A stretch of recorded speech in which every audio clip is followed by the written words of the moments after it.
नमस्कार, जय जोहार, जय छत्तीसगढ़। मैं हेमंत बघेल आप सभी का बहुत बहुत स्वागत करता हूं मेरे इस YouTube चैनल में। छत्तीसगढ़ सामान्य अध्ययन की श्रृंखला में मेरे इस चैनल पर एक और सीरीज शुरू होने वाला है जो कि है वीकली टेस्ट के नाम से। इससे पहले मेरे चैनल पर छत्तीसगढ़ सामान्य अध्ययन डिटेल लेक्चर वीडियो डेली रात 8 बजे अपलोड होता है, जिसमें हम जो है किसी टॉपिक को डिटेल में एक्सप्लेन करते हैं। और उसमें अभी तक हम लोगों ने जो है छत्तीसगढ़ का जो जिला गठन है वो हम लोग देख रहे हैं। ठीक, इसके बाद जो दूसरा जो सीरीज है वो रोज सुबह 7 बजे आता है, क्वेश्चन आंसर वाला सीरीज है।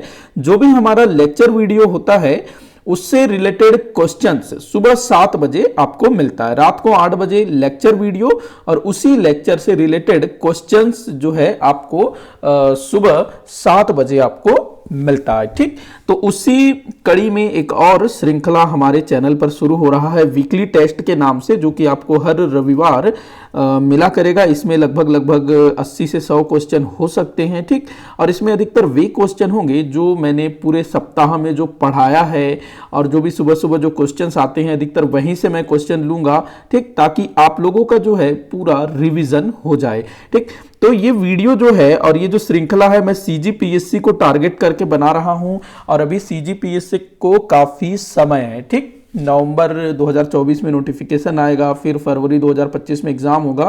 तो ये उनके लिए है जिनका टारगेट 2025 सीजीपीएससी है। ठीक, तो अभी से वो लोग जो है प्रिपेयर करेंगे। हर एक चीज को मैं बारीकी से बताने की कोशिश करता हूं, और क्वेश्चंस भी जो है रिपीट होते रहते हैं, तो उससे जो है वो चीज आपके दिमाग में बैठ जाएगा। ठीक, तो जो भी हम लोग सप्ताह में पढ़ेंगे 7 दिन, उससे रिलेटेड क्वेश्चन देखेंगे। उन्हीं क्वेश्चंस उन्हीं टॉपिक्स से वीक में या फिर रविवार को जो है 80 से 100 क्वेश्चन वाला वीडियो आएगा। ठीक, तो इसमें आपकी तैयारी में काफी हेल्प होगी। बाकी आप लोग वीडियो को देखिएगा और बताइएगा कि इसमें क्या सुधार किया जाना चाहिए और किस तरह से क्या करना चाहिए, आपके विचार जरूर बताइएगा। ठीक, चैनल को सब्सक्राइब करिएगा इसी तरह के वीडियो देखने के लिए। हम लोग वीडियो शुरू करते हैं। सबसे पहला क्वेश्चन है, छत्तीसगढ़ राज्य का क्षेत्रफल के आधार पर देश में कौन सा क्रम है? तो मैंने बताया हुआ है कि भाई छत्तीसगढ़ राज्य का क्षेत्रफल के आधार पर देश में क्रम है 9वां क्रम। ठीक, आप लोग जो है मेरे आंसर बताने के पहले आंसर बताने की कोशिश करिएगा। नीचे कमेंट बॉक्स में आप लोग बता सकते हैं अपना आंसर मेरे आंसर बताने के पहले। तो इसका आंसर होगा 9वां।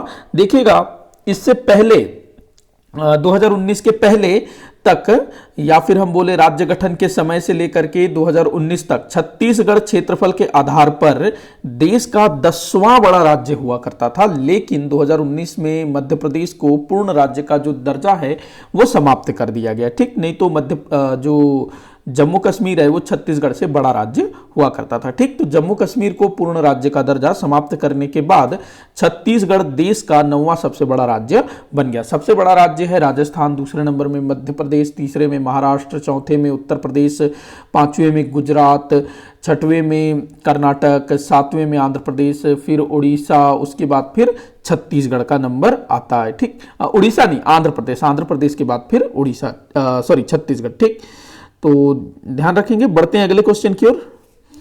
अगला क्वेश्चन दिया है, हाल ही में किस जिले से 2 नवीन जिलों का गठन किया गया है? ये क्वेश्चन मैंने अपने कम्युनिटी टैब में भी पूछा था। ठीक, हाल ही में किस जिले से 2 नए जिलों का गठन किया गया है? तो देखो, हाल फिलहाल के वर्षों में 5 जिलों का गठन किया गया है भूपेश बघेल जी के शासनकाल में।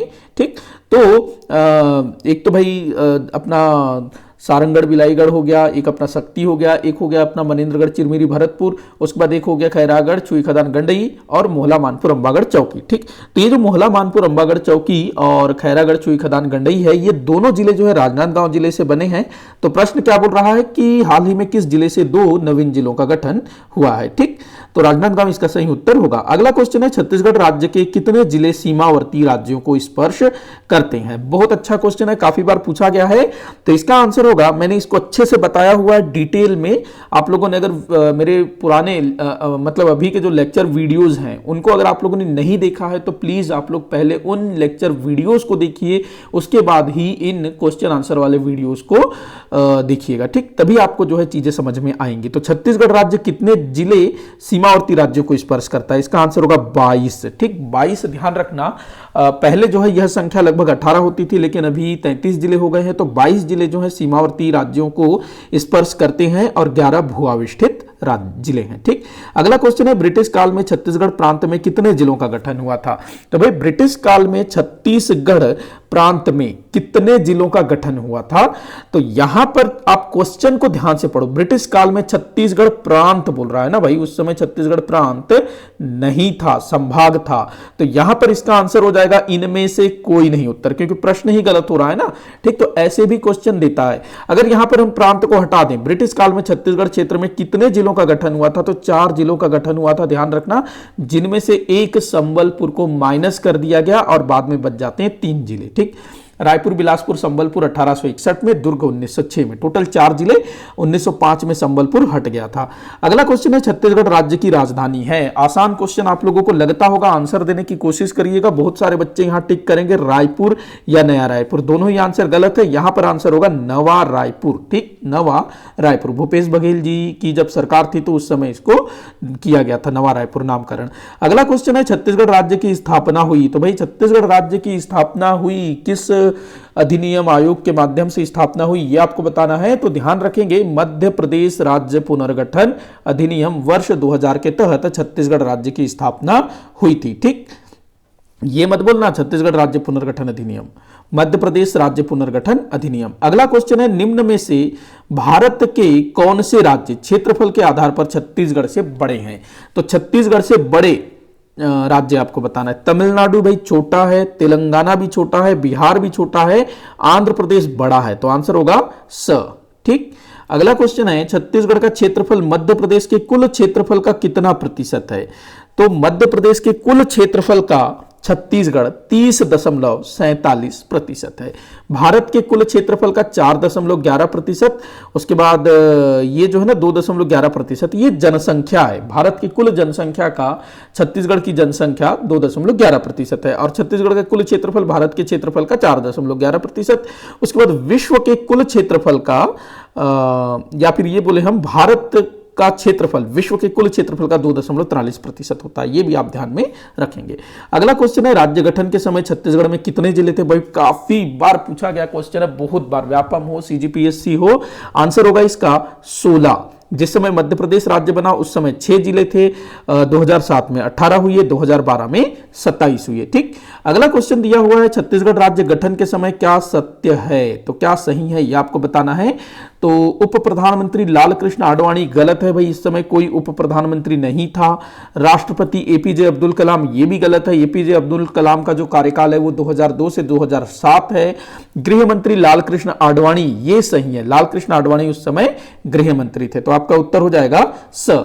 अगला क्वेश्चन है छत्तीसगढ़ राज्य स्थित है। छत्तीसगढ़ राज्य कहां स्थित है यह आपको बताना है। उत्तरी गोलार्ध, पश्चिमी देशांतर, पूर्वी गोलार्ध, पूर्वी देशांतर। तो देखिए इसका आंसर मैं बताता हूं, आप लोग भी बताने की कोशिश करिएगा। एक तो भाई उत्तरी गोलार्ध में स्थित है, पूर्वी देशांतर में। तो कहां पर हो जाएगा ये? उत्तरी गोलार्ध और पूर्वी देशांतर। ठीक, स इसका उत्तर होगा। अगला क्वेश्चन है छत्तीसगढ़ में गठित 33वां जिला कौन सा है? काफी आसान क्वेश्चन है, काफी सारे लोगों को कठिन भी लग सकता है जो अभी अभी आए हैं, लेकिन जिन्होंने मेरे लेक्चर वीडियो को डिटेल से देखा है ना, ये सारे क्वेश्चन उसके लिए बहुत आसान होंगे। ठीक, तो शक्ति जो है 33वां जिला है। ठीक, 33वां जिला शक्ति है। अगला देखते हैं हम लोग, छत्तीसगढ़ राज्य स्थापना के आधार पर भारत के किस क्रम का राज्य है? काफी बार पूछा गया है और मैंने इसको काफी अच्छे तरीके से बताया है। तो 6 से छत्तीसगढ़ और 6 से 26वां। तो छत्तीसगढ़ जो है 26वां राज्य है, 27वां राज्य है उत्तराखंड, 28वां राज्य है झारखंड, 29वां राज्य है तेलंगाना। ठीक, 25वां राज्य गोवा।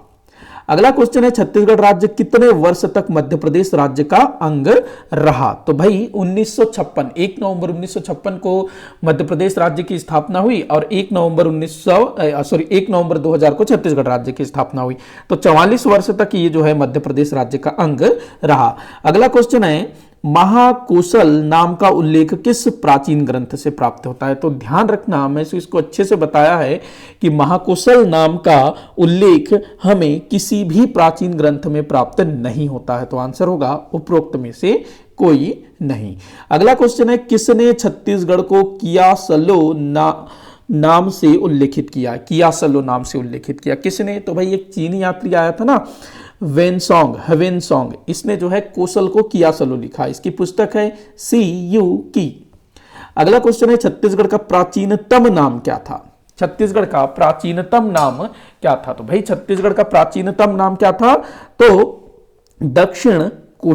दक्षिण कोशल रामायण में उल्लेख मिलता है। ठीक।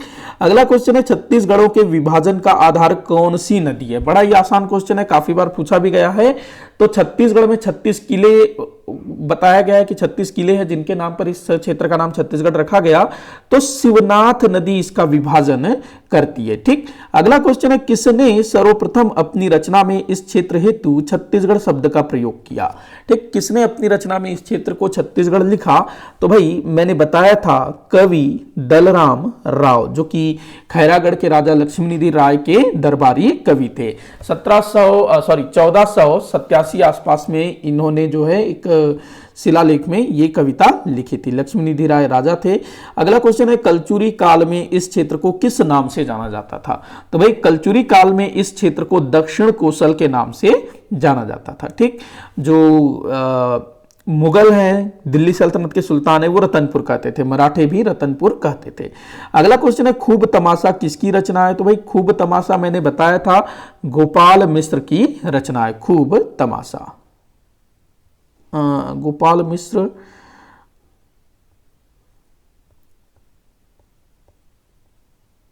ठीक।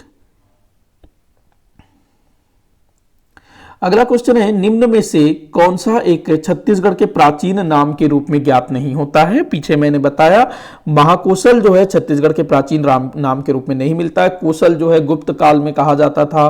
छत्तीसगढ़ जो राय बहादुर हीरालाल है उनके अनुसार कुश स्थली, राम जी के जो पुत्र थे कुश, उनको यह क्षेत्र प्राप्त हुआ, इसीलिए इसे कुश स्थली कहा गया। अगला क्वेश्चन है निम्न में से किस मध्यकालीन लेखक ने इस क्षेत्र को अपनी रचना में रतनपुर के रूप में उल्लेखित किया है? तो भाई किसने अपनी रचना में इस क्षेत्र को रतनपुर के रूप में उल्लेखित किया है? तो मलिक मोहम्मद जायसी। इन्होंने पद्मावत नामक एक महाकाव्य लिखा था जिसमें रावल रतन सिंह, अलाउद्दीन खिलजी, रानी पद्मावती का जिक्र है ना, जिसमें रानी पद्मावती जौहर कर लेती है, रावल रतन सिंह लड़ते हुए वीरगति को प्राप्त हो जाते हैं। ठीक। तो मलिक मोहम्मद जायसी ने 1540 में हिंदी भाषा में पद्मावत की रचना की थी। इसी में इसने जो है रतनपुर लिखा इस क्षेत्र को। अगला क्वेश्चन है निम्न कथनों पर विचार कीजिए। ठीक। और सत्य कथन का चयन कीजिए। पहला दिया दक्षिण कोशल की सीमा के अंतर्गत वर्तमान बस्तर संभाग का अधिकांश भाग आता था। तो ये गलत होगा। दक्षिण कोसल की सीमा के अंतर्गत वर्तमान बस्तर संभाग का अधिकांश भाग नहीं आता था, ये वाला कथन सही है। देखो जो बस्तर क्षेत्र है, बस्तर संभाग है, वो दक्षिण कोसल के अंतर्गत उतना नहीं आता था। ठीक है ना, कभी कुछ भाग हल्का फुल्का आता था लेकिन अधिकांश भाग इसमें नहीं आता था। बढ़ते हैं अगले क्वेश्चन की ओर। अगला क्वेश्चन दिया, अच्छा यहां पर आपको वो लगाना है ना, तो कथन 2 सही है, कथन 1 गलत है, कथन 2 सही है, ये ब आपका उत्तर होगा। अगला क्वेश्चन दिया है इस क्षेत्र को किसने अधिष्ठी कहा है? किसने अधिष्ठी कहा है इस क्षेत्र को? तो टॉलमी याद रखना, जो कि एक यूनानी विद्वान था। ठीक, टॉलमी। अगला क्वेश्चन है छत्तीसगढ़ किस वर्ष ब्रिटिश साम्राज्य का अंग बना? काफी बार पूछा गया है। तो 1854 में ये जो है ब्रिटिश साम्राज्य का अंग बना। अगला क्वेश्चन है ब्रिटिश काल में छत्तीसगढ़ किस प्रांत का अंग था? ब्रिटिश काल में छत्तीसगढ़ किस प्रांत का अंग था?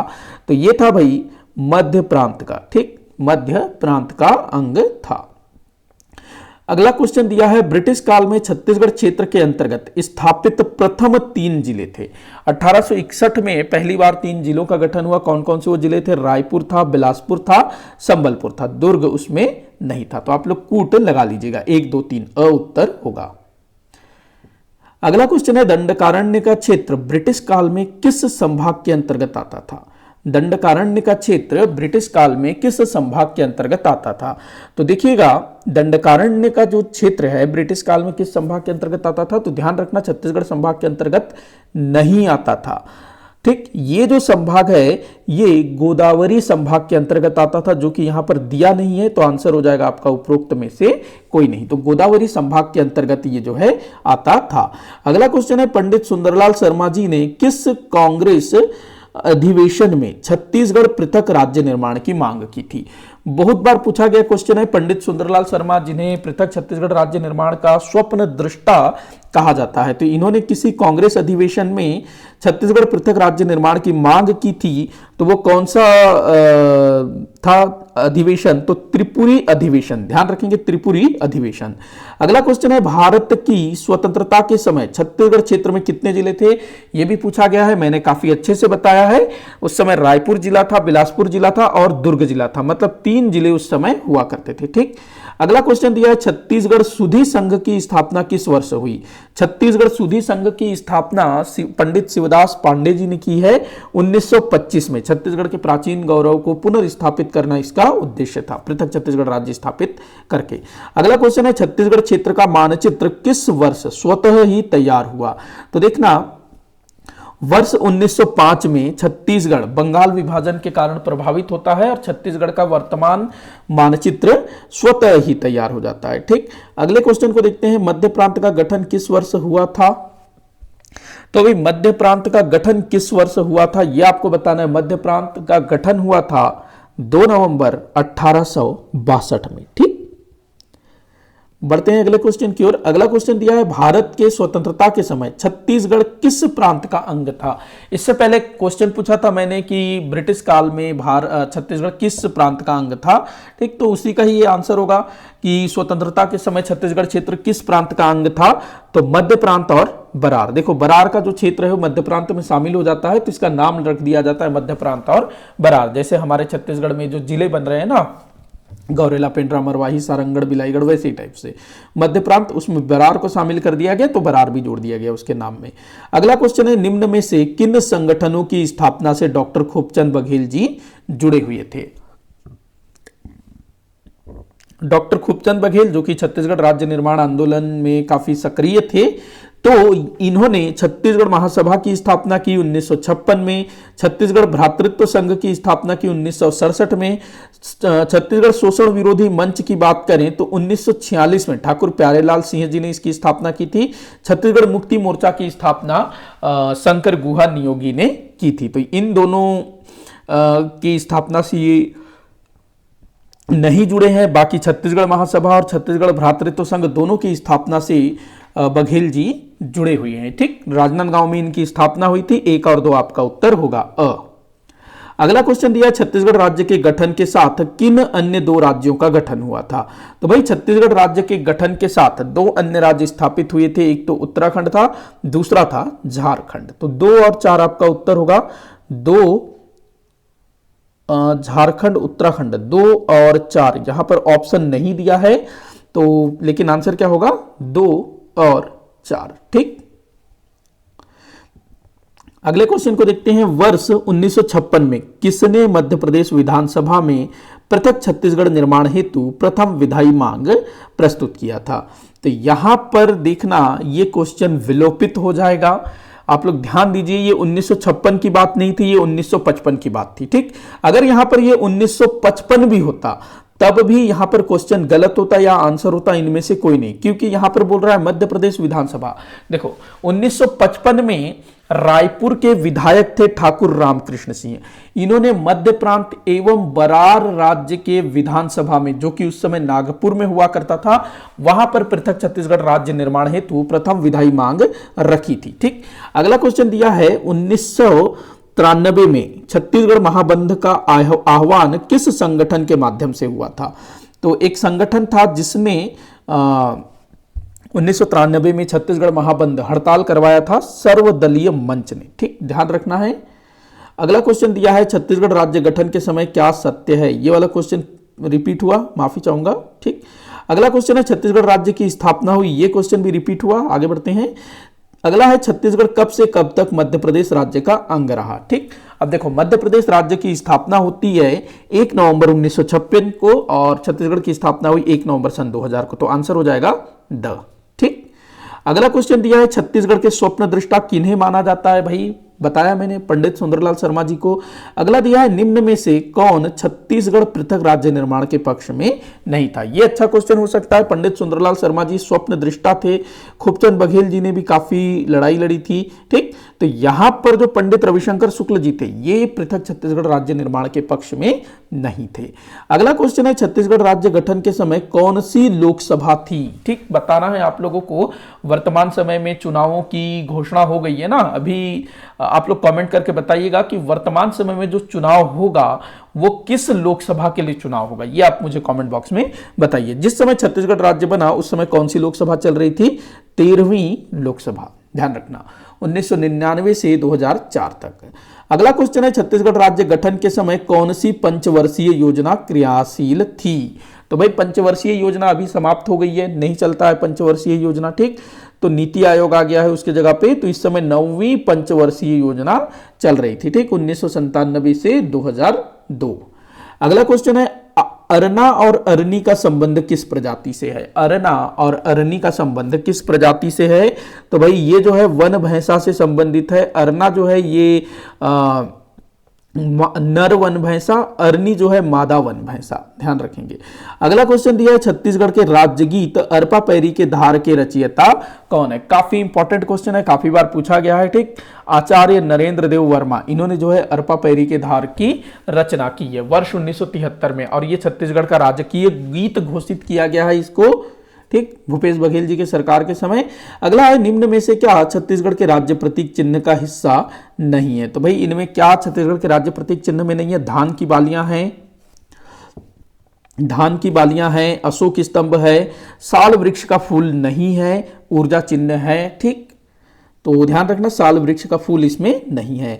अगला क्वेश्चन है, पहाड़ी मैना का संरक्षण और संवर्धन किस जिले में किया जा रहा है? तो बड़ा आसान क्वेश्चन है, मैंने बताया था बस्तर जिले में पहाड़ी मैने का संवर्धन संरक्षण किया जा रहा है। अगला क्वेश्चन है, छत्तीसगढ़ के राज्य गीत अरपा पैरी के धार को किस वर्ष राजकीय गीत के रूप में अपनाया गया? ठीक, तो इसका आंसर होगा 2 फरवरी 2020 को इसको जो है राज्य गीत के रूप में अपनाया गया, 2 फरवरी 2020।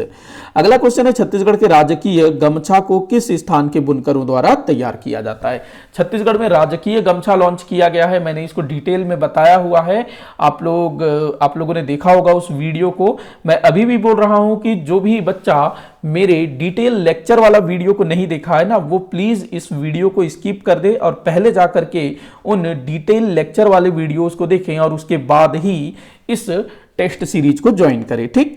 तो छत्तीसगढ़ के राजकीय गमछा को किस स्थान के बुनकरों द्वारा तैयार किया जाता है? तो सिवनी, ध्यान रखना, सिवनी जो है जांजगीर चांपा के में स्थित एक जगह है, यहाँ के बुनकर इसको तैयार करते हैं, ठीक।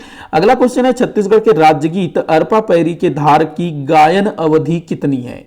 इसको गाने की जो अवधि है वो है 1 मिनट 15 सेकेंड, ठीक। अगला क्वेश्चन दिया है, छत्तीसगढ़ के राजकीय गीत में किन नदियों का वर्णन मिलता है? तो भाई किन नदियों का वर्णन मिलता है? तो देखो अरपा का जिक्र है, पैरी का जिक्र है, इंद्रावती का जिक्र है, महानदी का जिक्र है। आप लोग जो है कूट आंसर लगा लीजिएगा। अगला क्वेश्चन है, छत्तीसगढ़ महतारी प्रतिमा की स्थापना किस जिले में की गई है? तो भाई छत्तीसगढ़ महतारी प्रतिमा स्थापित किया गया है रायपुर जिले में, ठीक। कांस्य धातु से इसको तैयार किया गया है, 11 फुट लगभग इसकी हाइट है। JM नेल्सन जिनको पद्मश्री प्राप्त हुआ है उनके द्वारा इस प्रतिमा को तैयार किया गया है, ठीक। अगला क्वेश्चन है, साल वनों का द्वीप किसे कहा जाता है? बड़ा आसान क्वेश्चन है, बस्तर को साल वनों का द्वीप कहा जाता है। सुमेलित करने को बोल रहा है, देखते हैं सुमेलित करके, ये हमारे छत्तीसगढ़ राज्य प्रतीक से संबंधित हैं। तो देखते हैं छत्तीसगढ़, छत्तीसगढ़ जो है हमारे राज्य का जो प्रतीक है उसमें ग्रीन कलर से बनाया गया है, हरा रंग से। ऊर्जा चिन्ह जो है नीला रंग से बनाया गया है, धान की बालियां सुनहरे रंग से, अशोक स्तंभ लाल रंग से। तो इसका जो कूट है आंसर है, आप लोग मिला लीजिएगा, ठीक। अगला क्वेश्चन है, छत्तीसगढ़ किस वर्ष ब्रिटिश साम्राज्य का अंग बना? रिपीट हुआ क्वेश्चन, 1854 में बना ना। अगला क्वेश्चन है, मध्य प्रांत का गठन कब हुआ? आप लोग बताने की कोशिश करिएगा। मैंने बताया मध्य प्रांत का गठन, पीछे आया था ना क्वेश्चन, 2 नवंबर 1862। अगला क्वेश्चन है, छत्तीसगढ़ अंचल में गठित प्रथम 3 जिले कौन से थे? तो भाई पहले 3 जिले कौन से थे? रायपुर, संबलपुर और बिलासपुर। क्वेश्चन रिपीट हुआ, माफी चाहूंगा, लेकिन जो हमारा जो टॉपिक था वो भी जो है घूम फिर करके, क्योंकि हम लोग जो है डिटेल में सब कुछ को देख रहे हैं तो काफी सारी चीजों को मैं दोबारा बताता हूं, तो इसीलिए जो है थोड़ा सा रिपीट हो गया, ठीक। तो आप लोग इसको कभी भूलोगे भी नहीं। आगे बढ़ते हैं, भारत के स्वतंत्रता के समय छत्तीसगढ़ अंचल में कितने जिले थे? तो भाई 3 जिले थे, ध्यान रखना। अगला क्वेश्चन है दुर्ग जिले का गठन किस वर्ष हुआ, ये आप लोग बताने की कोशिश करिएगा। दुर्ग जिले का गठन किस वर्ष हुआ, तो 1906 में दुर्ग जिले का गठन हुआ, रायपुर जिले से अलग करके। अगला क्वेश्चन दिया है वृष्टि छाया क्षेत्र है, वृष्टि छाया क्षेत्र कौन सा है ये आपको बताना है। तो ये जो है मैकल पर्वत श्रेणियां वृष्टि छाया क्षेत्र बनाती है, ठीक, मैकल पर्वत श्रेणियां मतलब कम वर्षा वाला क्षेत्र। अगला क्वेश्चन दिया है मध्य छत्तीसगढ़ किस उद्योग के लिए विख्यात है। तो मध्य छत्तीसगढ़ जो है ये चूना पत्थर यहां काफी मिलता है, तो ये सीमेंट उद्योग के लिए विख्यात है। ध्यान रखेंगे, सीमेंट उद्योग के लिए जाना जाता है मध्य छत्तीसगढ़। और क्या बोलना चाहिए, सीमेंट के काफी सारे उद्योग यहां हैं। अगला क्वेश्चन है कोरबा जिला से लगा हुआ जिला नहीं है। तो कोरबा जिला से कौन सा जिला नहीं लगा है, तो भाई कोरिया लगा है, रायगढ़ लगा है, शक्ति लगा है, जसपुर नहीं लगा है। देखो कोरबा जिला हमारे छत्तीसगढ़ का ऐसा जिला है जो कि सर्वाधिक जिलों से घिरा हुआ है, 8 जिलों से घिरा हुआ है। कोरिया सबसे पहले जो है मनेन्द्रगढ़, चिरमिरी, भरतपुर, उसके बाद कोरिया, फिर सूरजपुर, फिर सरगुजा, फिर रायगढ़, फिर शक्ति, फिर जांजगीर चांपा, उसके बाद फिर गौरेला, पेंड्रा, मरवाही, ठीक। जसपुर को स्पर्श नहीं करता है। सुमेलित करने को बोल रहा है जिला और मातृ जिला। देखते हैं कोरबा जिला का जो मातृ जिला है, कोरबा जिला बना है बिलासपुर जिले से 1998 में, जसपुर जिला बना है रायगढ़ जिले से 1998 में, सूरजपुर जिला बना है सरगुजा जिले से 2012 में, महासमुंद जिला बना है रायपुर से 1998 में, ठीक। तो आप लोग कूट का मिलान कर लीजिएगा। अगला क्वेश्चन दिया है छत्तीसगढ़ अंचल में गठित 7वां जिला कौन सा था। तो भाई छत्तीसगढ़ अंचल में गठित 7वां जिला कौन सा था ये आपको बताना है। तो 7वां जिला था राजनांदगांव, जो कि दुर्ग जिले से अलग करके बनाया गया 1973 में। अगला क्वेश्चन दिया है वर्ष 1905 में कौन से रियासत बंगाल प्रांत से छत्तीसगढ़ प्रांत में शामिल किए गए, संभाग में शामिल किए गए, ठीक। तो बंगाल प्रांत से छत्तीसगढ़ संभाग में शामिल किया गया रियासत कौन कौन सा है। एक तो है भाई जसपुर, एक है उदयपुर, एक है सारंगढ़, एक है सरगुजा, एक है सॉरी यहां पर थोड़ा सा मुझसे मिस्टेक हो गया, माफी चाहूंगा। जसपुर है, उदयपुर है, सरगुजा है, कोरिया है, चांग भकार है, ठीक। तो ये रियासतें 1 2 4 5 7 1 2 4 5 7 स जो है आपका उत्तर होगा। ये रियासतें जो है बंगाल प्रांत के छोटा नागपुर क्षेत्र से छत्तीसगढ़ संभाग में शामिल किया गया। और छत्तीसगढ़ क्षेत्र के 5 रियासतें जो संबलपुर जिले के अंतर्गत आती थी उसको जो है बंगाल प्रांत के उड़ीसा क्षेत्र में शामिल किया गया। कौन कौन सी थी ये रियासतें, सोनपुर, पटना, बामरा, कालाहांडी और रायरखोल, ठीक, ध्यान रखना। अगला क्वेश्चन को हम देखते हैं, अगला क्वेश्चन हम देखते हैं निम्न में सत्य कथन है। तो इनमें सत्य कथन कौन सा है भाई, मध्य प्रांत के अंतर्गत इस क्षेत्र में सर्वाधिक जिलों का गठन हुआ। अगर हम बात करें मध्य प्रांत के अंतर्गत इस क्षेत्र में जिलों का गठन, तो मध्य प्रांत के अंतर्गत यहां पर जिलों का गठन हुआ है एक तो रायपुर, बिलासपुर, दुर्ग, ठीक, उसके बाद फिर बस्तर, रायगढ़ और सरगुजा, 6 जिलों का गठन हुआ, ठीक। अगर हम इसमें संबलपुर को भी जोड़ दें तो चलो 7 जिले, ठीक, 7 जिलों का गठन हुआ। मध्य प्रदेश के अंतर्गत इस क्षेत्र में सर्वाधिक जिलों का गठन हुआ। तो भाई मध्य प्रदेश के अंतर्गत कितने जिलों का गठन हुआ 1956 से लेकर के 2000 के बीच। तो 1973 में 1 जिला, 1998 में 9 जिले, तो 10 जिलों का गठन हुआ, ठीक। पृथक छत्तीसगढ़ के अंतर्गत सर्वाधिक जिलों का गठन हुआ। तो पृथक छत्तीसगढ़ में 1 नवंबर सन 2000 से लेकर के अभी तक कितने जिलों का गठन हुआ, 2007 में 2 जिले, 2009 में जो है 12 जिले, 2012 में 9 जिले, ठीक। तो कितने 11 जिले हो गए। फिर 2020 में 1 जिला, 12 जिला हो गया, ठीक। फिर 2022 में 5 जिले, तो 17 जिले हो गए। तो आंसर होगा आपका स, पृथक छत्तीसगढ़ के अंतर्गत सर्वाधिक जिलों का गठन हुआ है। अगला क्वेश्चन है छत्तीसगढ़ पृथक राज्य अंतर्गत सर्वाधिक जिलों का गठन किस वर्ष हुआ था। छत्तीसगढ़ पृथक राज्य अंतर्गत, जब छत्तीसगढ़ पृथक राज्य बना तो उस समय छत्तीसगढ़ में सर्वाधिक जिलों का गठन किस वर्ष हुआ ये आपको बताना है। तो आंसर होगा 2012, 9 जिलों का गठन हुआ इसमें, ठीक है ना। 2007 में 2, 2022 में 5 और 1998 में भी 9 जिले बने थे, लेकिन उस समय छत्तीसगढ़ राज्य नहीं बना था अलग से। अगला क्वेश्चन है कवर्धा जिले का नाम परिवर्तन किस वर्ष किया गया। तो कवर्धा जिले का नाम परिवर्तन किया गया, मैंने आप लोगों को बताया था कि 2003 में कवर्धा का कबीरधाम किया गया, दंतेवाड़ा का दक्षिण बस्तर दंतेवाड़ा, कांकेर का उत्तर बस्तर कांकेर किया गया, ठीक। आगे बढ़ते हैं। अगला क्वेश्चन दिया हुआ है किन रियासतों को मिलाकर सरगुजा जिले का गठन किया गया। किन रियासतों को मिलाकर सरगुजा जिले का गठन किया गया? तो भाई कोरिया रियासत इसमें शामिल था, सरगुजा रियासत और चांग भखार रियासत। 1 2 3 5, तो आंसर हो जाएगा इनमें से कोई नहीं। ठीक, 1 2 3 5, 1 2 5, 1 2 5, ठीक, 1 2 5, इनको मिलाकर जो है सरगुजा जिला बनाया गया। बाकी उदयपुर, जसपुर, रायगढ़, सारंगढ़, इनको मिलाकर रायगढ़ बनाया गया। मनेंद्रगढ़ कोई रियासत नहीं था। ठीक, अगला क्वेश्चन है राज्य स्थापना के समय इस राज्य में कितने जिले थे? क्वेश्चन रिपीट हुआ है। देखो जो क्वेश्चन रिपीट हो रहा है ना, समझ जाइए कि वो इंपॉर्टेंट क्वेश्चन है, तो उसको दिमाग में बैठाना है। 16 जिले थे राज्य स्थापना के समय। छत्तीसगढ़ राज्य में कितने संभाग हैं? बड़ा ही आसान क्वेश्चन है, 5 संभाग हैं, बस्तर, रायपुर, दुर्ग, सरगुजा, बिलासपुर। ठीक, अगले क्वेश्चन को हम देखते हैं। छत्तीसगढ़ राज्य गठन के समय इस राज्य में कितने संभाग थे? छत्तीसगढ़ राज्य गठन हुआ 1 नवंबर सन 2000। उस समय छत्तीसगढ़ में कितने संभाग थे ये आपको बताना है। 3 संभाग थे, रायपुर, बिलासपुर और बस्तर संभाग। स्थापना के आधार पर इस राज्य के संभागों का सही क्रम क्या है? स्थापना के आधार पर छत्तीसगढ़ राज्य के संभागों का सही क्रम आपको बताना है।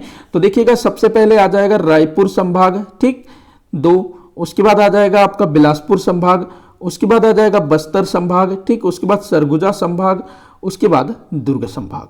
2 1 5 4 3, द आपका उत्तर होगा। अगला क्वेश्चन दिया है, इस राज्य के कितने संभागों में जिलों की संख्या एक समान है? ठीक, इस राज्य में कितने संभागों में जिलों की संख्या एक समान है?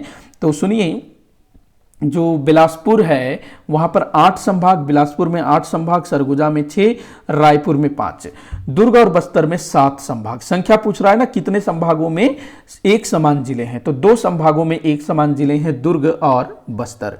अगला क्वेश्चन दिया है, सर्वाधिक जिलों वाला संभाग कौन सा है? तो भाई बिलासपुर सबसे ज्यादा संभाग जिला वाला संभाग है। अगला क्वेश्चन दिया है, निम्न कथन को पढ़िए, सरगुजा और बस्तर संभाग 4 राज्यों की सीमा को स्पर्श करते हैं। ठीक, सरगुजा और बस्तर संभाग 4 राज्यों की सीमा को स्पर्श करते हैं। मैंने कौन से संभाग कितने राज्यों की सीमा को स्पर्श करते हैं डिटेल में बताया हुआ था। ठीक, तो सरगुजा और बस्तर संभाग जो है 4 राज्यों की सीमा को स्पर्श करते हैं। सरगुजा की बात करें तो एक तरफ मध्य प्रदेश, फिर उत्तर प्रदेश, फिर झारखंड, फिर उड़ीसा। बस्तर संभाग की बात करें तो इधर महाराष्ट्र, आंध्र प्रदेश, तेलंगाना और उड़ीसा। तो ये कथन बिल्कुल सही है। अगला कथन है, रायपुर संभाग केवल एक राज्य की सीमा को स्पर्श करता है। ठीक है, बिल्कुल उड़ीसा को छूता है। ठीक है ना। बिलासपुर और दुर्ग संभाग 2 राज्यों की सीमा को स्पर्श करते हैं। ठीक है, ये भी, क्योंकि बिलासपुर जो है एक तरफ मध्य प्रदेश और एक तरफ उड़ीसा को स्पर्श करता है। अगर हम दुर्ग की बात करें तो वो मध्य प्रदेश और महाराष्ट्र की सीमा को स्पर्श करता है। तो तीनों कथन यहां सही होंगे, तो उपरोक्त सभी सत्य हैं। अगला क्वेश्चन है, निम्न में से सत्य कथन है, इनमें सत्य कथन क्या है? तो ध्यान से इसको पढ़िएगा और आंसर करने की कोशिश करिएगा। तो यहां पर इसका आंसर होगा, बस्तर संभाग सर्वाधिक क्षेत्रफल वाला संभाग है और न्यूनतम जनसंख्या वाला संभाग है। द इसका उत्तर होगा। ठीक है ना, ऐसे भी क्वेश्चन बनता है। अगला क्वेश्चन दिया है, इस राज्य का कौन सा संभाग भू आविष्टित संभाग है? तो ये क्वेश्चन भी विलोपित होगा, मतलब कोई भी संभाग जो है भू आविष्टित संभाग नहीं है। अगला क्वेश्चन दिया है, राज्य स्थापना के पश्चात गठित प्रथम संभाग कौन सा था? राज्य स्थापना के बाद गठित पहला संभाग कौन सा था? तो भाई सरगुजा संभाग था, 2008 में स्थापित हुआ। ठीक, 2013 में दुर्ग संभाग, आखिरी संभाग। अगला क्वेश्चन दिया है, राज्य गठन के पश्चात संभागीय प्रणाली को समाप्त कर दिया गया था, इसे पुनः किस वर्ष स्थापित किया गया या प्रारंभ किया गया? तो देखो, राज्य गठन के बाद जो है संभागीय प्रणाली को समाप्त किया गया और 2008 में पुनः इसको स्थापित किया गया और सरगुजा को चौथा संभाग बनाया गया 2008 में। अगला क्वेश्चन है, इस राज्य का सबसे पुराना संभाग कौन सा है? तो भाई इस राज्य का सबसे पुराना संभाग वो है रायपुर संभाग। ठीक, 1862 में बना था रायपुर संभाग। अगला क्वेश्चन दिया है, ब्रिटिश काल में छत्तीसगढ़ में नियुक्त होने वाला प्रमुख शीर्षस्थ अधिकारी कौन होता था? तो भाई ब्रिटिश काल में छत्तीसगढ़ में नियुक्त होने वाला प्रमुख शीर्षस्थ अधिकारी कौन होता था? तो वो होता था डेप्टी कमिश्नर। ठीक, डेप्यूटी कमिश्नर। अगला क्वेश्चन है, छत्तीसगढ़ संभाग में नियुक्त होने वाला प्रथम डिप्टी कमिश्नर कौन था? तो भाई ये था चार्ल्स सी इलियट। ठीक, चार्ल्स सी इलियट। अगला क्वेश्चन है, अलबका की पहाड़ियां किस जिले में अवस्थित है? तो अलबका की पहाड़ियां जो है ये बीजापुर जिले में स्थित है। ठीक, ये हालांकि मैंने डिटेल लेक्चर में नहीं पढ़ाया था, लेकिन जो सुबह 7 बजे वाला जो वीडियो है उसमें मैंने ये क्वेश्चन लिया था। ठीक, अगला क्वेश्चन दिया है, किसने रतनपुर को चारों युगों की राजधानी कहा है? ठीक, ये क्वेश्चन काफी इंपॉर्टेंट है। तो यहां पर आंसर लेंगे आप लोग प्यारेलाल गुप्त, इन्होंने रतनपुर को चारों युगों की राजधानी बताया है। ठीक, अगला क्वेश्चन हम देखते हैं, आखिरी क्वेश्चन होगा, स्वाधीनता आंदोलन के दौरान महात्मा गांधी किन वर्षों में 2 बार छत्तीसगढ़ आए थे? तो भाई बड़ा आसान क्वेश्चन है, 1920 और 1933। इसी के साथ आज का ये वीडियो यहीं पर समाप्त होता है। तो ये हमारा वीकली टेस्ट सीरीज का पहला वीडियो था, जिसमें हम लोगों ने पिछले सप्ताह जितना भी हमने क्वेश्चन देखा था, जितना भी हम लोगों ने डिटेल लेक्चर कवर किए, उनसे रिलेटेड ये सारे क्वेश्चन हैं। आई होप कि आपकी तैयारी में ये काफ़ी हेल्प करेगा। आपके सुझाव मुझे ज़रूर बताइएगा कि इसको मुझे किस तरह से करना चाहिए। जो भी मैं वीक में जो टॉपिक्स पढ़ा रहा हूँ उससे रिलेटेड मैं जो क्वेश्चंस करता हूँ डेली, रोज सुबह 10-12 क्वेश्चन, तो उन्हीं क्वेश्चंस से मैंने इसको उठाया है, क्योंकि मैं अगर अलग से भी क्वेश्चन बनाने जाऊं तो उसमें मुझे बहुत ज़्यादा टाइम लग जाएगा, प्लस अलग से क्या ही क्वेश्चन बनाऊं। मैंने जो सप्ताह में पढ़ाया उन्हीं में से मैंने क्वेश्चन लिया है। ठीक, हाँ, ये जरूर मैं कर सकता हूं कि जो क्वेश्चन छूट गए हैं उनको जरूर मैं इसमें शामिल करूं। ठीक, तो मैं ऐसा जरूर करूंगा। ठीक है, तो इस वीडियो में फिलहाल इतना ही। वीडियो को आखिर तक देखने के लिए बहुत बहुत धन्यवाद।